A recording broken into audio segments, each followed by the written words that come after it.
Let's okay. Good morning, guys. So let's continue our discussion on comparators. So we started with the discussion on comparators. Let us okay. Just hold on a second. So actually, last class we start, as you remember, as you can remember we started with the discussion on zero crossing detector, and there were two pages missing, so I had to scan it and had shared the document in the PDF file. Okay, so let us complete the discussion and then we'll go to switching circuits. Okay, so switching circuits are the basics for the what do you call schematic trigger circuits. So that's why I included switching circuit from the David Abel book. Um, Up to zero crossing detector, we are referring the Ramakant Gaikwad. Switching circuit is also given in the David Abel book. I'll show you that, but we can refer either one of them. I included. I'll show you that uh, zero crossing detector in this from this page. The David Abel book content starts from this page. From this page onwards, David Abel book content starts. I find that this content in David Abel book is better, in terms of understanding. That's why I included switching circuits from the David Abel book. Okay, so in this textbook, also the zero crossing detector is given. Um, you can refer any book. The content does not, the concept does not change. Concept remains the same, no problem. But still, I find just to go in the flow with the syllabus. So I referred zero crossing detector from the Ramakant Gaikwad book, okay, because that was according to the syllabus. So in this, see, zero crossing detector is also given in the David Abel book. This concept you can refer either this content or the content from the Ramakant Gaikwad book. So you will find this concept repeated in this document because I have taken content from two textbooks. So that's why.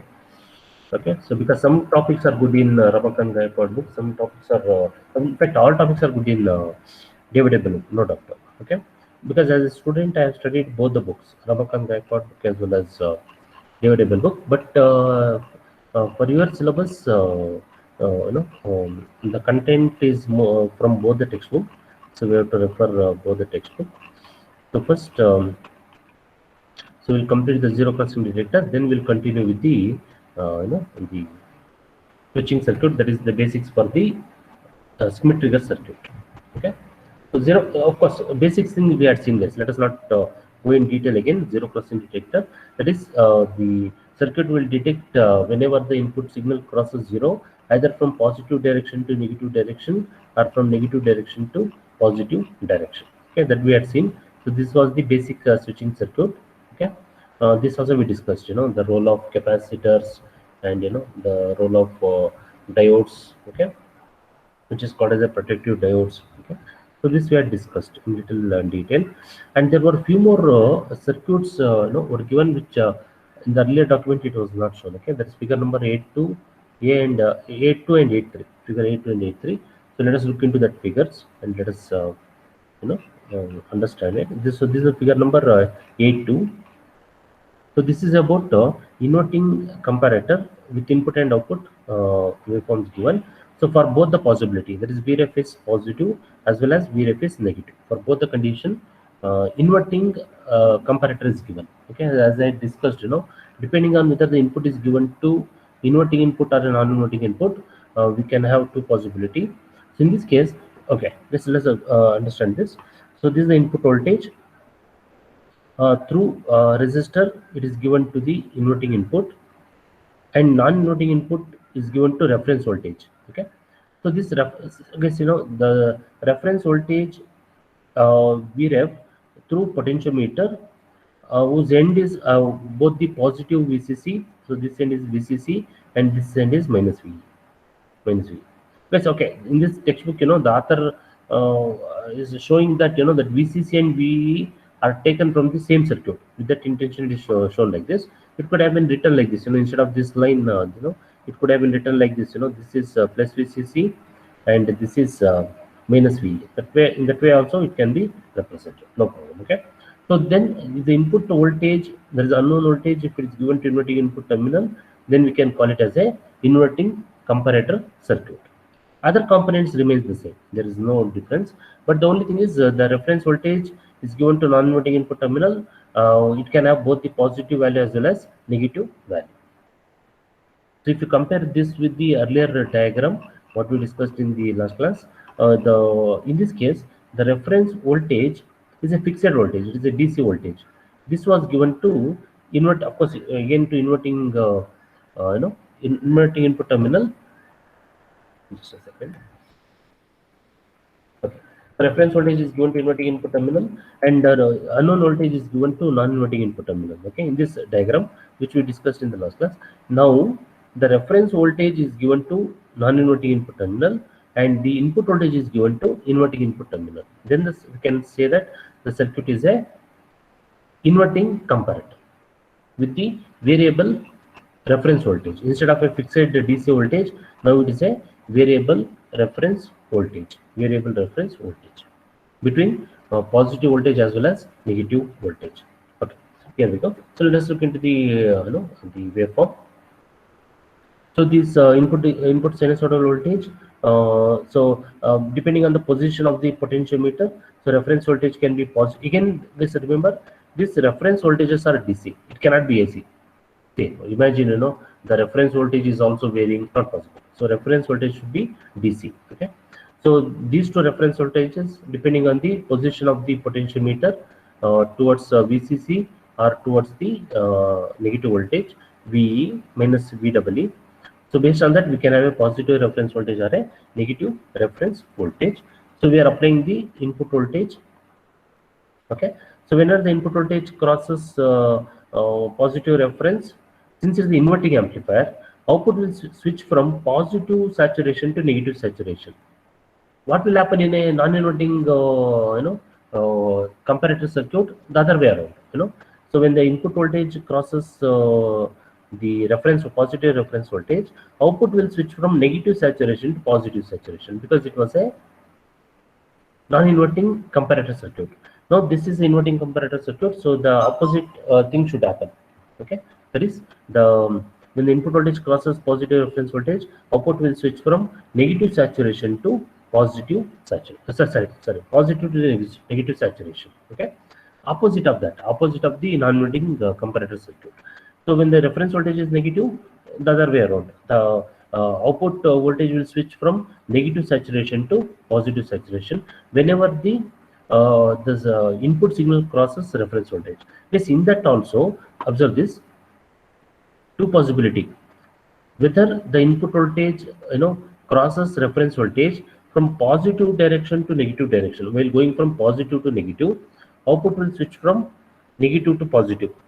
And when the input voltage is going from negative to positive, and when it crosses reference voltage, output will switch from positive to negative. Obviously, it should toggle. Basically, it is a basic operation of a toggling of the output voltage. Okay. In digital terms, we can call it as a toggling. Okay. In analog terms, we have to say it is switching between one saturation level to other saturation level. Okay. The same thing applies to the positive reference voltage. When the reference voltage is positive, so when the input voltage crosses 0, when it goes from 0 to positive cycle, the peak of the towards the higher positive voltage, then output will switch from positive saturation to negative saturation.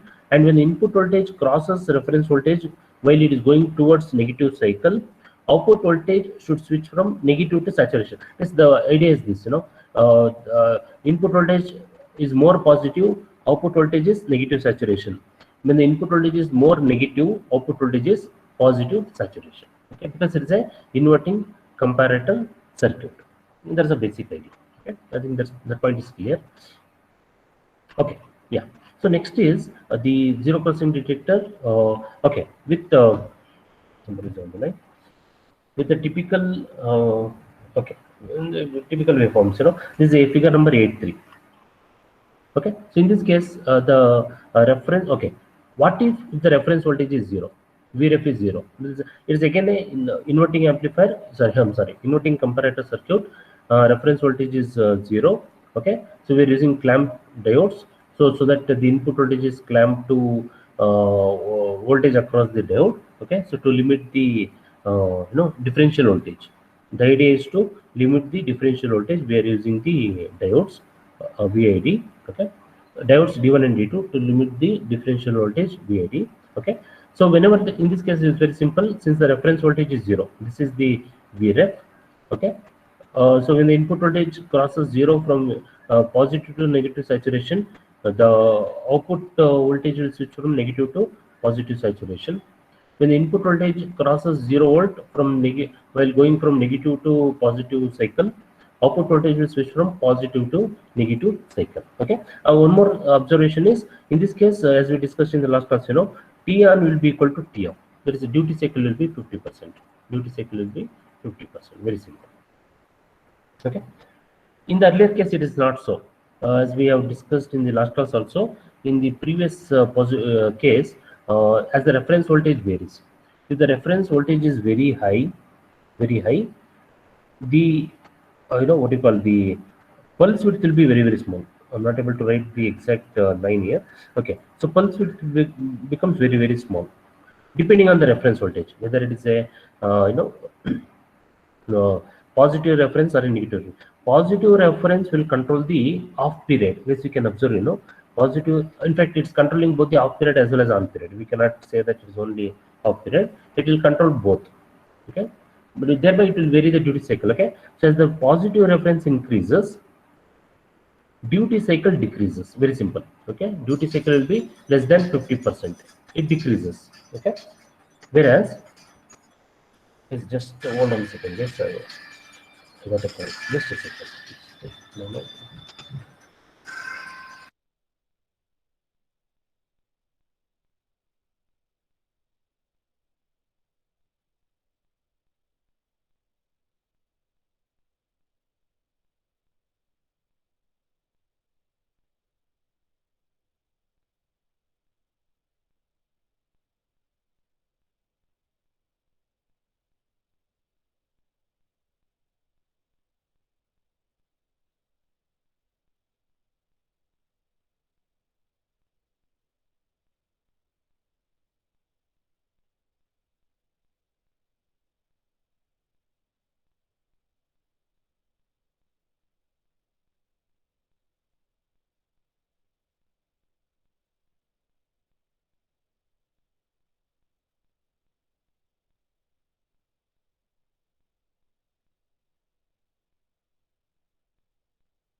Okay, yes, sorry, there was a call from Usha madam. Okay, okay, so now, okay, where I was, just a second, I need to, yes. So I was talking about the duty cycle. Okay, for a, of course, this is for the inverting amplifier, inverting comparator. Okay, so as the reference voltage increases, duty cycle will be less than 50%. The other way around for the negative reference voltage, as the negative reference voltage increases in the negative direction. Okay, or we can say decreases. Actually, with reference to reference, we can say reference voltage, we can say decreases, but increases in the negative direction, for example, then duty cycle can, okay, is it the opposite of, oh shit, sorry, I made a mistake, let me correct myself. Okay, sorry. Okay, so in case of a, this is the inverting comparator circuit. For inverting comparator circuit, what will happen is, as the reference voltage increases, off period decreases. Actually, not on period, off period decreases. Okay, if off period decreases, if T off decreases, then T on should increase. T on should increase. I made a mistake while judging about the duty cycle. So for a so for a reference voltage increase, duty cycle increases. Duty cycle will be more than 50%. Okay. What about the reference voltage decrease in the negative cycle? Duty cycle will be less than 50%. This is correct. This should be okay. This should be okay. Okay. This the other this is opposite for the what you call non-inverting split trigger circuit. If you observe this, non-inverting split trigger circuit, what will happen in this case is, as the reference voltage increases, what will happen is, due to positive cycle decreases, it becomes thinner. Okay, so as positive cycle becomes thinner, duty cycle will be less than 50%. So this is for the non-inverting comparator circuit. This is for the non-inverting comparator circuit. Okay, so as the reference voltage decreases, what will happen is, the duty cycle, that is is it is it correct? That's correct. That is correct. Okay. So duty cycle. Okay. So as the reference voltage decreases, the off period decreases. The off period becomes very small. So that means on period increases. As on period increases, duty cycle also increases. Duty cycle will be more than 50%. That's all this. Okay. So this is about the zero crossing detector for both the inverting and the non-inverting amplifier. Okay, yes, the same thing is explained here. Okay, so let us not go into that again. This VCC. Okay, this is about the zero crossing detector. The diagrams are here. I think the explanation is also given here. Okay, these threshold voltages are obtained. Okay, so I think this is for the what you call changes of the state. Okay, just a second. I'll changes of the state. I think the author is explaining for the Smith trigger circuit. Yes, the input triggers Vin, input voltage Vin triggers the changes of triggers the output. Okay, yes, this explanation is for this Smith trigger circuit. It's quite confusing. I think I should have erased this. So this okay. Yes, anyway, refer the figure from the explanation given here, guys. We should refer only these figures here for the zero crossing detector. Okay? That is figure number 82A and 83, 82 and 83. Figure 82 and 83 for the the zero crossing detector. So anything else? Both of these problems can be cured with the usage of a regenerative positive feedback that causes the output V naught to change faster and eliminate any false output. Okay, so guys, this is about. So just a second. Zero in a positive. Okay, that's fine. In some application, input may be slowly changing a waveform. That is a low frequency signal. Therefore, it will take V in more time to cross zero voltage. Okay. Therefore, V naught may not switch quickly. Okay. On the other hand, because of the noise of the op-amp's input terminals, the output V naught may fluctuate between two saturation voltage. Detecting zero reference crossings for noise voltages as well as okay. Both of these problems can be cured with the usage of a regenerative or positive feedback that causes the output V naught. Okay, fine. So this paragraph explains the situation when the input voltage is of a low frequency signal. Okay. Because the input voltage is a low frequency signal, time period will be very high. Time period will be very high. In such case, we have to go for a regenerative feedback. So there is a suggestion by the, but we will not discuss a zero crossing detector with a what you call regenerative feedback. That is not part of the discussion here. Okay. So next is switching circuit. As I said, switching circuits are the basics of Smith trigger circuit. This we had discussed, in the last class. Let us not discuss those concepts again. So switching circuit has two saturation levels, positive saturation and negative saturation level. Okay, that we discussed. So what should be the input voltage range? See, in this switching circuit, what is expected is output voltage should saturate. Output voltage should saturate between the two saturation level. It is expected. Okay, we have to make the circuit such that it saturate between two voltages. Okay, non-linear operation basically. Okay, so what should be the input voltage range? The input voltage range should be such that it is VCC by M minimum. So this also we discussed. So that means to say that input voltage as small as 300 microvolts is sufficient to make output saturate between two saturation level. Output saturate between two saturation level, because the reason for that is the gain of the amplifier is very large. Okay, and hence differential voltage required to make the output saturate is very small. It's understood, because the gain is very large. Even the smallest voltage will be amplified by the amplifier, that is op amp. So it becomes highly amplified signal. Okay, so we need not worry about making output saturate. Even if the input differential voltage is maintained at a very small value, output will start saturating. Okay, so this we discussed. Okay, so I think we had stopped at this discussion. So we'll continue the discussion from the what is known as a slew rate. Okay, yes, what is the slew rate? This slew rate indicates the rate at which the output voltage changes for the change in the input voltage. Okay, so slew rate defines the maximum rate of change of the output voltage for change in the input voltage. See, this slew rate concept comes into picture only when the op amp has a AC voltage, AC signal. Only it has alternating voltage. Okay, if it is a DC, some let us say 1 volt for a DC voltage, then we need not bother about slew rate because input does not change. Input is a constant voltage, and its output voltage is also a constant for a DC. So there is no question of slew rate in a DC input. But when it is a AC input, we have to bother about the frequency of the input voltage, because if the frequency of the input voltage is very large. Okay, so the frequency of the input voltage large means time period is very, very small. In that case, how far the op amp output can change at a rate at which the input voltage is changing, so that will determine the slew rate of the op amp. So better the slew rate, better is the response of the op amp for a fast changing input voltage. Okay, fine. So in the switching applications, is it just a second? I think I need to zoom in so that okay, yes, here we go. Okay, so in switching applications, input voltage step is frequently applied, and the output that results is often distorted by the effect of the slew rate. Okay, if the slew rate of an op amp is very small, then obviously the output, see the input, I don't know why I'm writing inverter circuit. Okay, yeah.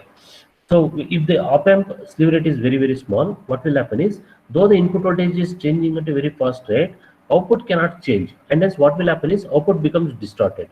Output becomes distorted because of the very poor slew rate of the op amp.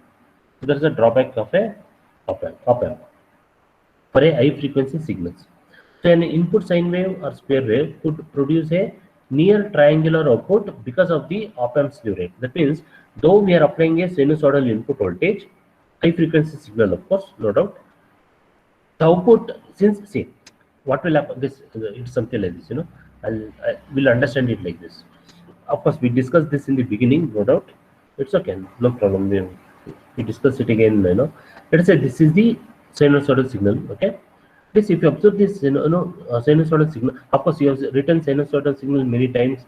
You have understood sinusoidal signal in many of the courses. No problem. Okay, if you observe this sinusoidal signal, the sinusoidal signal suddenly changes the voltage for a particular duration. For example, see the output voltage in this case, sorry, input voltage. This is not output voltage. This is the input voltage applied to the op amp. See, somewhere here, in this region, if you observe this region, we can say it's almost constant, very close. It's not actually constant. We can just like Earth is round, but at some place it may be like when you see the Earth from a too far place, something like this. It's always maybe this concept you have discussed in your physics. 10 plus 1 or 10 plus 2. I don't know. I don't remember now. This is the Earth.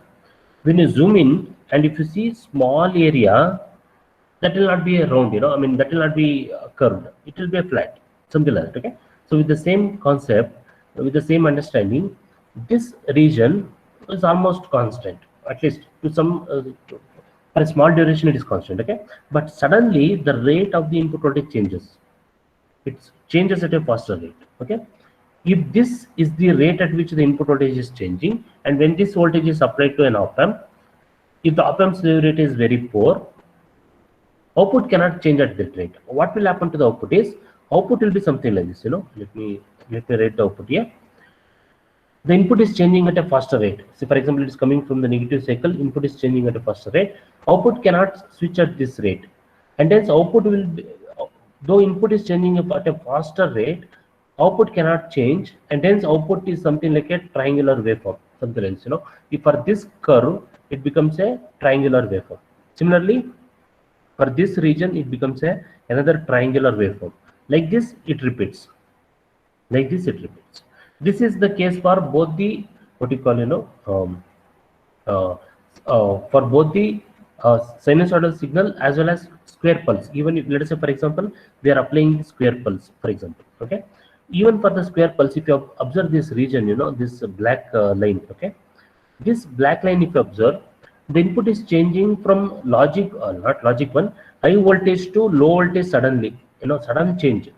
But output of an op-amp cannot switch, because if the output op-amp slew rate is very poor, is very less, then it cannot change, it cannot change, though the input is changing, output of the op-amp cannot change so suddenly, output will change gradually.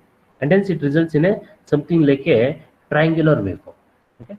So this is the effect of having poor slew rate of an op-amp. Okay, fine. So I think this we discussed. Okay, so the input is a sine or square wave that would produce a near triangular output because of the op-amp slew rate. So this is illustrated in figure 9.1. I think is it from the same? Yeah, something like this. Okay. So this will help us in understanding. So input voltage is, the author has given for its square pulse, so that we can understand with respect to this, the sudden change in the input voltage. Suddenly it goes from low voltage to high voltage and high voltage to low voltage. Output of the op-amp cannot switch at that rate. It gradually changes. It gradually changes. Okay, that rate is known as a rise time, delta t. We can also represent it as Ts. Okay, and when the input voltage changes from high voltage to low voltage, output voltage gradually changes.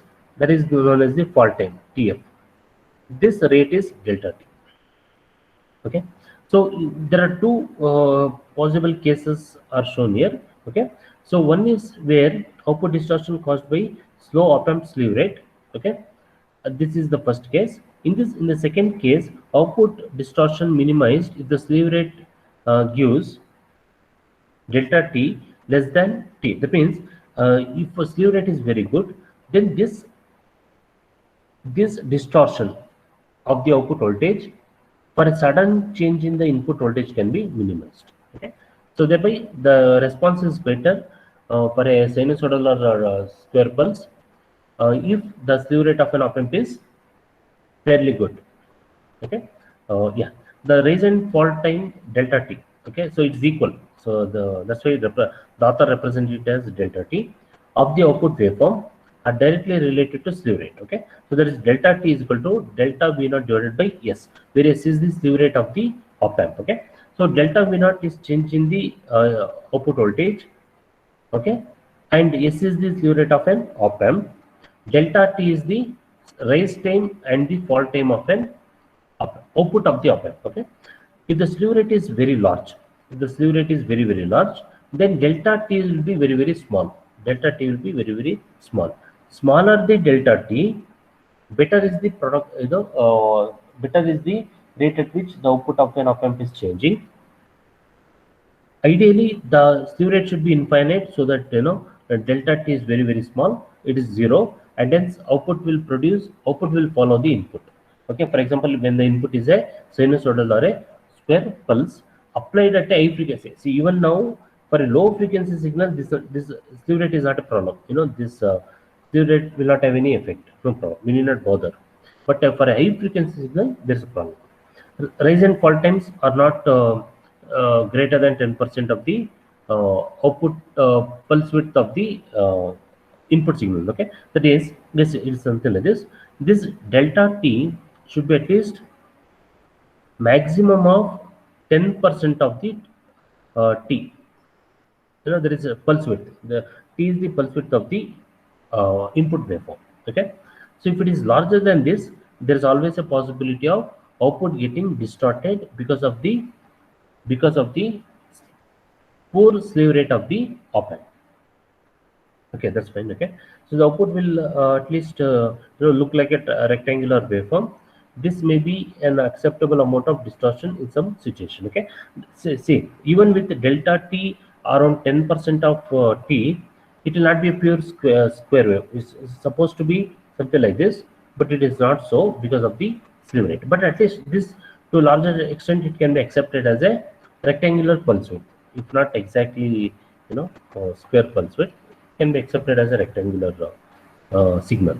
Okay, so other circumstances may require rise and fall times much smaller than 10% of the pulse width. Whenever you are particular, the designer is particular about exact reproduction of the input waveform. In that case, we have to go for a delta t, less than 10% of the total time period.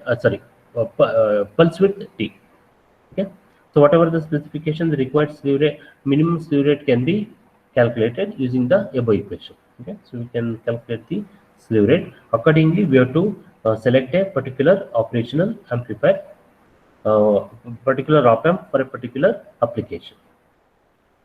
So next is what is known as a frequency compensation. Okay, operational amplifier in nonlinear applications, they are used as a switching circuits from one output extreme to other, normally do not require a frequency compensation. Okay, fine.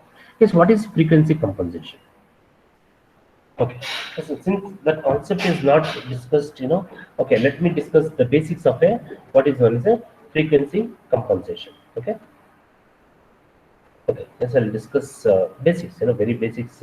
I don't have the scan copy of the textbook, that's why I'll discuss basics of a frequency compensation. Okay, so what will happen is, let us say this is the op amp circuit. So this is the op amp. Okay, so to this we are applying the input voltage. If it is a DC input, if it is a DC, no problem. Output will, output will be DC.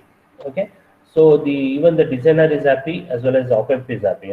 Op amp, if you take any, what you call amplifiers, any either BJT amplifier or op amp, op amp circuit, they are not having what happens is, okay, yeah, okay, so either BJT or op amp, there is no problem for a DC input. It will be able to produce the same output. The characteristics does not change. They're happy, no problem. But when the input signal is a AC, there's alternating signal. What happens is that for a low frequency signal, low frequency signal, op amp can work without any problem. Okay, so output will be, output can be generated without any problem for a low frequency signal. But if the input is a high frequency signal, what will happen is, let's you remember this curve case we discussed in the earlier class. There is frequency against gain of an amplifier. Okay, what is the gain of an amplifier? Output by input, V naught by Vin. Okay, so at a low frequency, this is the frequency range from low frequency to high frequency. Okay, at a low frequency range, the gain will remain high.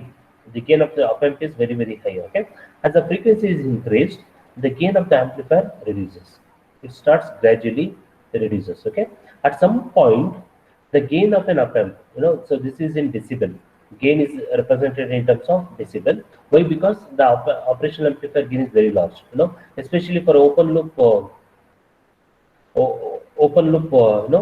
Op amps, the gain is so large, that we cannot represent in terms of thousands.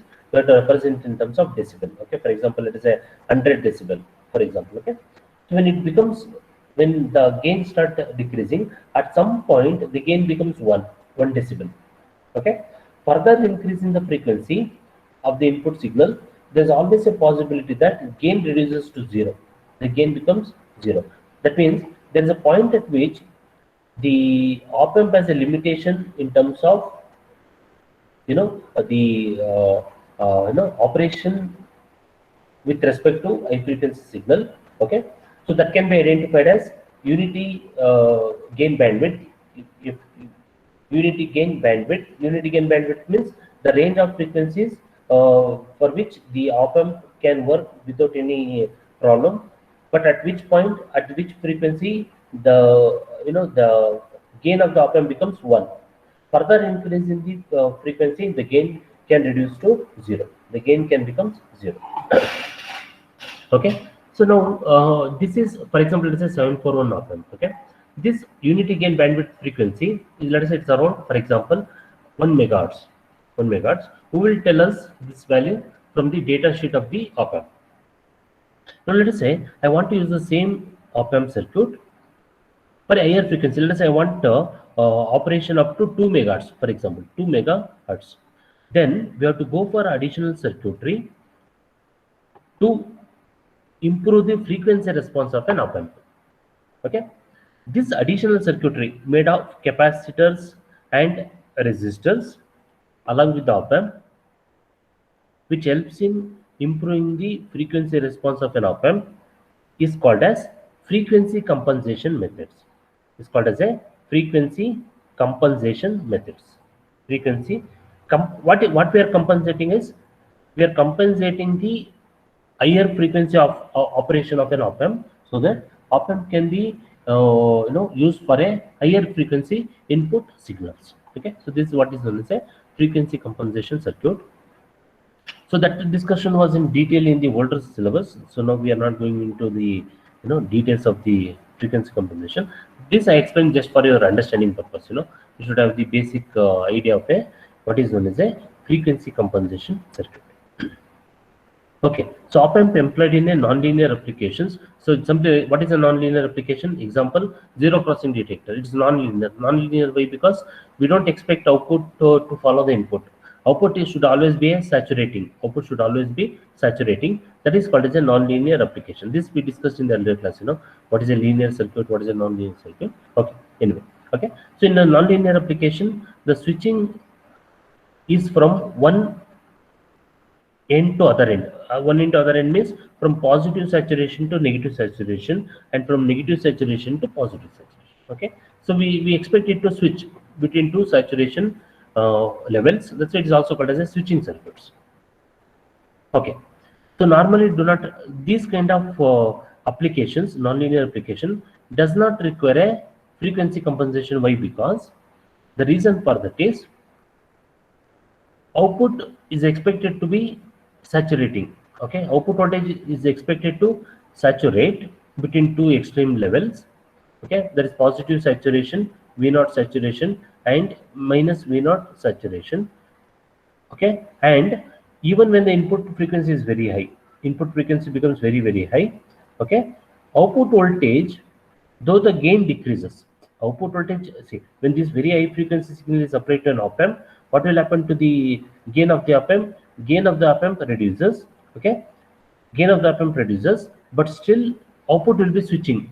Output amplitude is lesser, but it will switch between two voltage levels. Okay, output voltage amplitude also does not decrease, because for an op-amp, just now we understood, in the discussion in the beginning, that minimum voltage required for an op-amp to saturate or switch between two voltages, that is VID, it is equal to 300 volts. 300 microvolts, plus or minus 300 microvolts. So when as long as the input voltage is slightly greater than 300 microvolts, okay, output of the op-amp will always be saturating. Okay, so and hence even for high frequency signal, these kind of nonlinear applications, for example, zero crossing detectors, does not require a frequency compensation circuit. That is the meaning of this. Okay, so does not require a frequency compensation network or circuitry. So there is no AC feedback when the output is a steady saturated condition. Okay, so since output is always saturating, we don't require any AC feedback. Okay, in switching applications, the feedback is usually a positive DC quantity rather than a negative AC. Okay, yes, what does it mean is, in switching circuits, the switching applications, the feedback is usually a positive DC quantity. Why? Because when we want the op-amp to saturate, between two saturation level, the op amp should have a positive feedback. Okay, the op amp should have a positive feedback so that op amp output remains at a saturation level. If it is a negative feedback, as we discussed in the last class, the op amp output decreases. Op amp output decreases when we apply a negative feedback. Okay, and at some point it will become zero. But we want the output to remain at a saturation level. So for that, we have to provide a positive feedback. We have to provide a positive feedback. Okay, so that is the meaning of this. So the for AC stability consideration, which are important in a linear applications, do not apply to op-amp switching circuits. Okay, so stability condition does not apply for a switching circuits. However, it should be noted that in some applications, often classified as a non-linear, the op-amp is actually functioning as a linear amplifier. Okay, in some cases, though it's a non-linear amplifier, it works as a linear amplifier circuits. This is true in case of a circuits for precision rectification, clamping, differentiation, integration, and sampling. Okay, so frequency compensation is required in this situation. Okay, that means those applications, they are actually non-linear circuits, but still to some range, for some range, it will act as a linear circuit. In that case, it requires what is known as a stabilized operation, AC stability. It requires what is known as a AC stability. Okay, what is AC stability? Will that means no? I mean, there should be AC feedback so that the op-amp circuit acts as a non-linear circuit basically, but still for some range it should be linear. For that linear condition, we require a AC stability. So for this AC stability to be achieved, the op-amp requires what is known as a frequency compensation technique. Frequency compensation technique. Okay, as the name suggests, frequency compensation requires a additional capacitors and resistors to keep the AC stability at a better condition, so that the op-amp acts as a non-linear circuit. Okay, so frequency compensation is required. Since we have not discussed frequency compensation in detail, so things may not be quite clear here. Okay, so guys, crossing detectors, one of the example is a zero crossing detector. This we have discussed. There's a slight different waveform. For a sinusoidal input, the input crosses zero from positive to negative or from negative to positive, output will switch between two levels. Okay, it depends on whether the input voltage is applied to non-inverting input or inverting input. Non-inverting input output phase is same as the input phase. There is, when the output is positive, when the input is positive, output will always also be positive. When the input is negative, output will also be negative. In case of a non-inverting zero crossing detector, this diagram is given with reference to reference voltage as 0. Vref is equal to 0. Zero crossing, because it is a zero crossing detector. Okay, so if V reference is other than 0, it is called as a level detector. It is called as a level detector. If V reference is not equal to 0, V reference is not equal to 0 volts.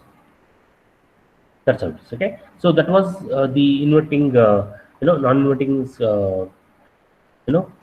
comparator or zero crossing detector. What are the other possibilities? Okay, the duty cycle of the output depends on the duty cycle of the input voltage. For example, in the first case, duty cycle is 50%. Duty cycle is 50%.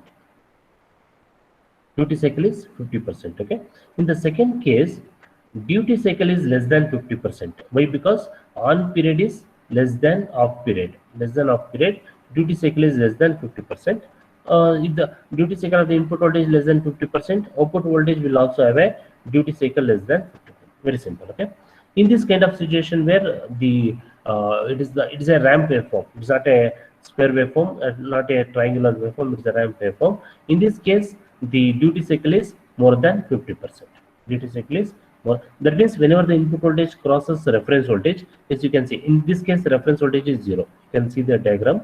The reference voltage is 0.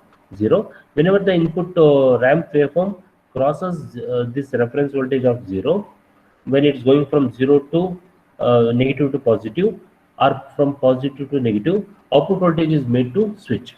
Okay, but again the output phase is in sync with the input phase. That means when the input voltage is positive, output voltage is also positive, and when the input voltage is negative, output voltage is negative, because it is a non-inverting zero crossing detector. For an inverting zero crossing detector, it will be opposite of this. When the input voltage is positive, output voltage is negative. Very simple. It's quite straightforward. Okay.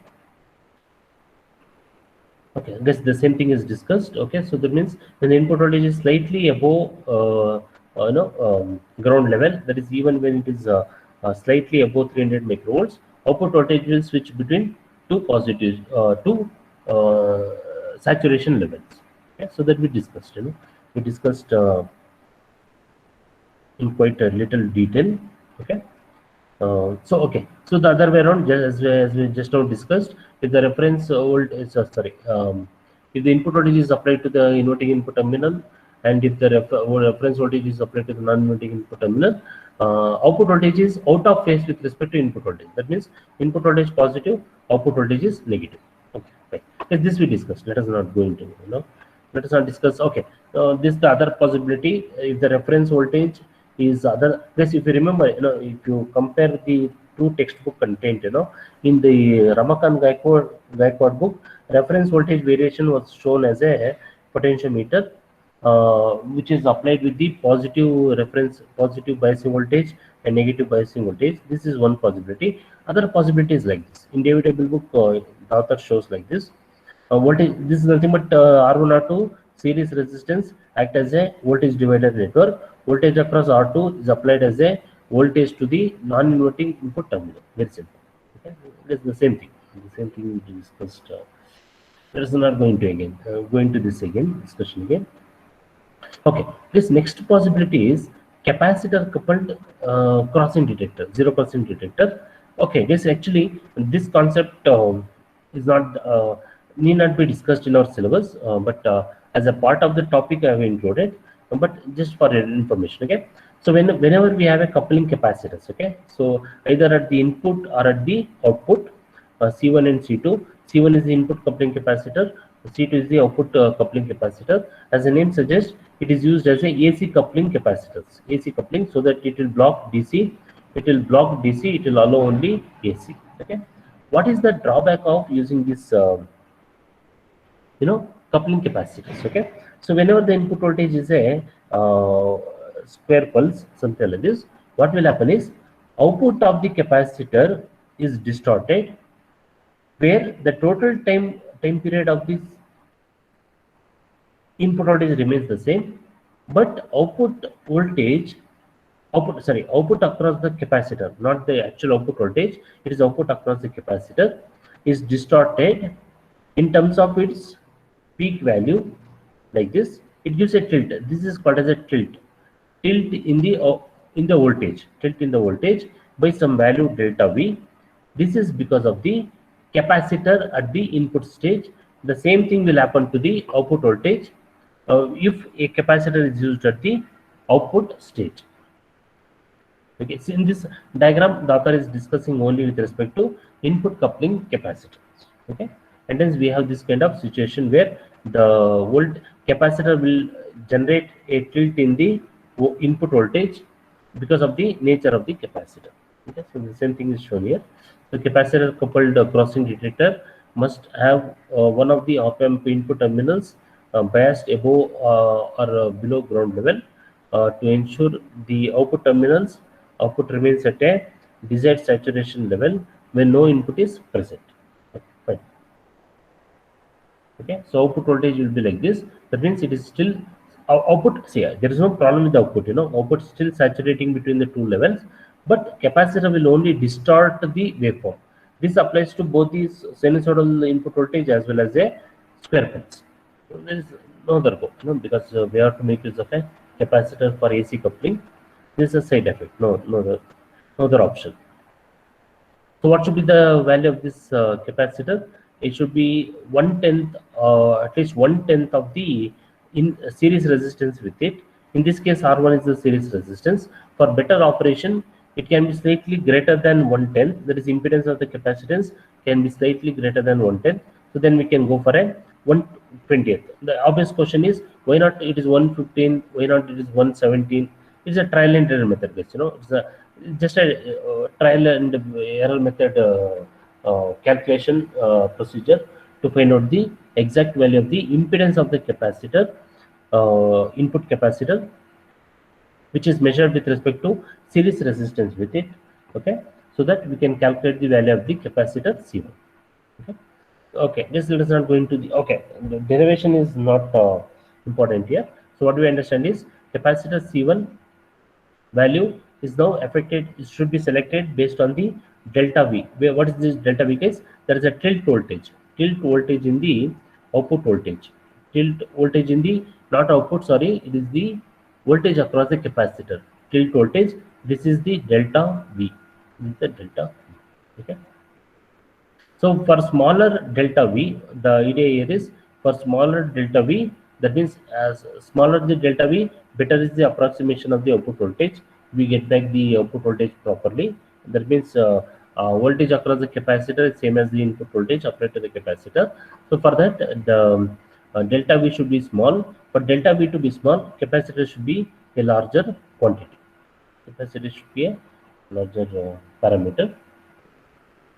Okay, so BiFET op-amp is used in the zero crossing detector. It is best to compensate commence by selecting the capacitance value. Okay, so whenever there is a BiFET op-amp is used, better to start the design with a selection of a capacitor. Yes, let us not go into the discussion of the program, because this concept of capacitor coupled crossing detector, as it is, we have decided not to include in the discussion. Okay, that means it is in the syllabus. Okay, I explained this just for the completion purpose, since it was available in the document.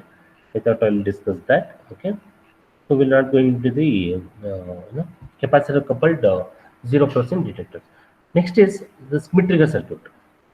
Okay, so if you observe the syllabus, guys, in the syllabus we have what is known as a inverting Schmitt trigger circuit, what is also called as a also non-inverting Schmitt trigger circuit. We have to discuss both type of circuits. So first we start with the discussion of a inverting Schmitt trigger circuit. Okay, so let us look into the circuit operation. I think it's on 12:10. I didn't see the time. Okay. Okay, fine, no problem. Inverting Schmitt trigger circuit. Okay, fine, no problem, guys. This we'll discuss in the next class. Schmitt trigger. If you see the Schmitt trigger circuit, it's nothing but an inverting amplifier. Correct. Voltage applied to the inverting input terminal, and non-inverting input terminal is grounded via the resistance, where it acts as a voltage follower circuit. Okay, this is a basic inverting amplifier. But the same circuit can be used as a what is known as a Schmitt trigger circuit. We'll go into the detail of this. Not that, okay.